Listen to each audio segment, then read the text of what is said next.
الحمدللہ والصلاة والسلام علی من لا نبی بعد اما بعد فاعوذ باللہ السمیع العلیم من الشیطان الرجیم بسم اللہ الرحمن الرحیم۔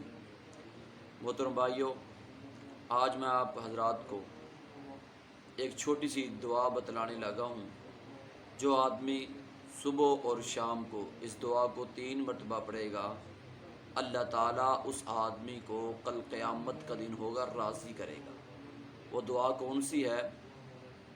اللہ کے نبی صلی اللہ علیہ وسلم نے فرمایا، رضیت باللہ ربا وبالاسلام دینا وبمحمد نبیا، کہ جو آدمی صبح کے وقت اور شام کے وقت اس دعا کو 3 مرتبہ پڑھے گا، صبح بھی 3 مرتبہ پڑھنی ہے اور شام کو بھی 3 مرتبہ پڑھنی ہے، تو اللہ کے نبی صلی اللہ علیہ وسلم نے فرمایا اللہ تعالیٰ اس پہ کمال رحمت کرے گا، اپنے ذمے لے لیتا ہے کہ کل قیامت کا دن ہوگا، اللہ تعالیٰ اس آدمی کو راضی کرے گا۔ اور صحیح طبرانی میں حدیث موجود ہے کہ اللہ کے نبی صلی اللہ علیہ وسلم نے فرمایا، جو آدمی صبح کے وقت یہ دعا پڑھتا ہے تو میں اس کا ضامن ہوں کہ اس کا ہاتھ پکڑ کر اس کو جنت میں داخل کروں گا۔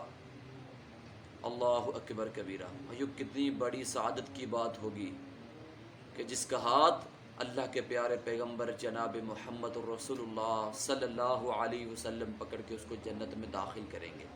یہ طبرانی میں حدیث موجود ہے۔ اللہ مجھے اور آپ کو یہ والی دعا پڑھنے کی توفیق عطا فرمائے۔ یہ چھوٹی سی دعا ہے، لازمی پڑھا کریں، اللہ عمل کی توفیق عطا فرمائے۔ وآخر دعوانا الحمدللہ رب العالمین۔